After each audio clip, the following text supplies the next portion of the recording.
let me explain something about his death too, because I get so many, rumors that are going about how he passed away and so forth, of a touch of death and drugs and so forth, and so I'd like to clarify that before we go on with the demonstration. Bruce, in 1968, he was pretty heavy in the weightlifting, as you could tell. He was very well built, and he was lifting weights one night with Kareem Jabbar, who was a student of his when he was in Los Angeles at UCLA.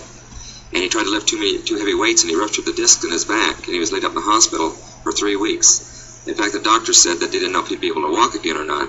But of course, with a person like Bruce, who's got the drive and determination to achieve anything in life, he was up in about a month, and within 3 months, he was as strong as he ever was. But he had constant back pains from that day on. He was having to take medication to keep the muscles in the back loose and relaxed. So what happened is that when he was in Hong Kong, preparing for his next movie, he was working with a girl named Betty, and who was going to co-star with him, and he got a severe headache. So Betty gave him some antibiotics for the headache, and with the medication he had taken for his back and the medication he had taken for his headache, they reacted to each other and made his brain swell up and created an aneurysm, or ruptured blood cells in his brain. And that's actually what happened. So if anyone asks you what happened, that you can tell them the true story. July 20th, 1973 heralds the death of a legendary super fighter. Bruce Lee, a fighting genius, a martial artist, died on this day.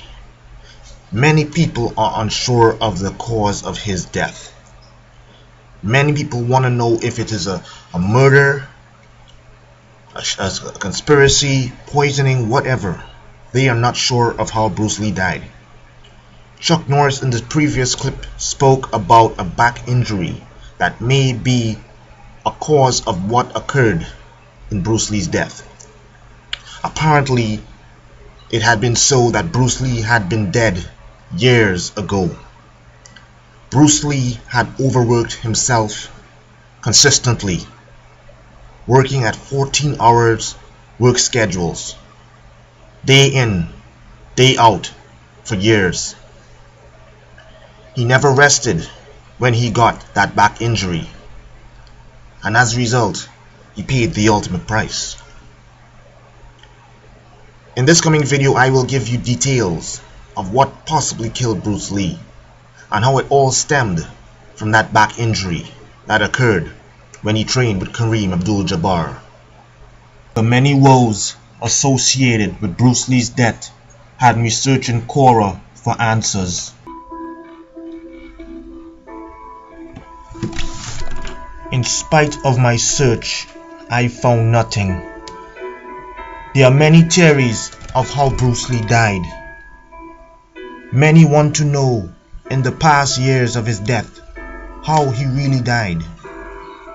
Well, in this series, part 1, I will do my best to discuss how he may have died and how we can learn from Bruce Lee's death.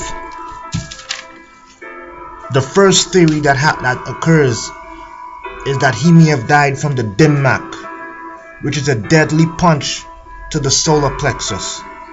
This attack does not kill the opponent immediately.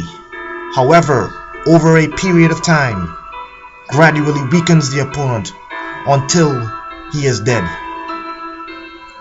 Another theory lies in the removal of Bruce Lee's sweat glands. This is a major theory of why Bruce Lee died. The heat in which his sweat glands caused in that studio when he was shooting caused him to have a heat stroke a couple days before his final death. Many are saying that the sweat glands, the removal of his sweat glands, so he looks presentable during his filming, was one of the main causes of Bruce Lee's death. People are also saying that his nutrition, what he was taking, dietary supplements, such as the use of the steroid cortisone, drinking cow's blood raw, was a major cause of his death. I'm going to go in detail in places that we have never seen before of how to explain what may have killed Bruce Lee. In the next coming series, I'm going to go into depth on that final morning of what happened to Bruce Lee. This is Grimes. Thank you for watching my part 1 documentary of how Bruce Lee died. I look forward to having you watch my newest documentary, which is going to be part 2 of how he died. So stay tuned, like, comment, and subscribe.